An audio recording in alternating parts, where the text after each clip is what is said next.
So it was, yes, lengthy debate Monday. I was here at the Capitol watching the Washington Senate pass the income tax bill out of the chamber with no Republicans in support. And actually, 3 Democrats ended up joining all the Republicans in opposition. This is Senate Bill 6346, imposing a 9.9% tax on individuals on the receipt of their income in excess of $1 million. That would start in calendar year 2028. So opponents, of course, believe this measure is unconstitutional, and they also say it would be expanded over time, such that it won't just be a tax on the wealthy. It'll eventually trickle down to all the rest of us. Supporters argue it's needed to fix what they call a regressive tax code. They want to use some of the money to fund education, some for health care, and to provide tax relief for working families.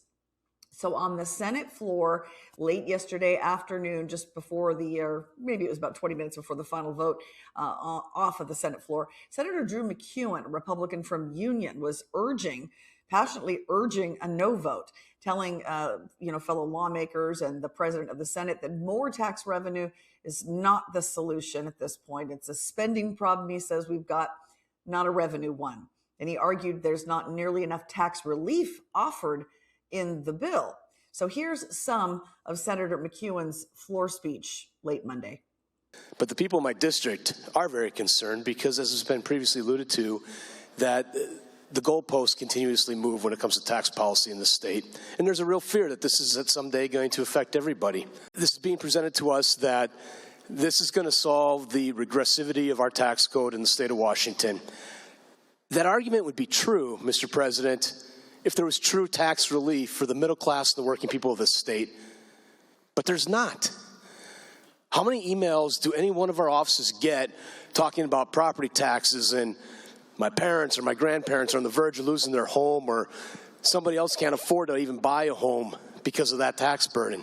There's no relief in here for that. I get those emails all the time. I don't get an email about the tax burden of their deodorant and their soap purchases. Frankly, I find the language in this bill insulting to the people of my district, that's the tax relief they're going to get. If you truly believe that our tax code is upside down in this state, then this bill was an extraordinary opportunity to write it. But it doesn't. It takes more money and spends the bulk of it over, depending on which way you cut it, roughly 95% of it is spent.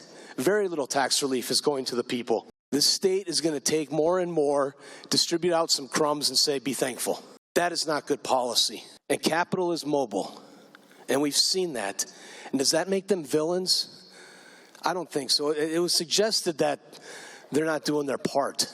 And I find that somewhat resentful. So it passed out of the chamber. Of course, there are bound to be constitutional challenges, assuming this ends up passing the House and is signed into law by the governor. It could be another ballot initiative to undo it. We'll wait to see. It's probably going to be years, actually, for all that to play out and before it's implemented. And then, of course, we're going to see what Governor Ferguson thinks of the version that passed. Remember, he said the first version that was offered by Senator Jamie Peterson, he said didn't do enough to offer tax relief to Washingtonians. And he said he wouldn't support it in that current version. So we expect to find out later today what he thinks of that current bill, and we'll certainly provide an update on that.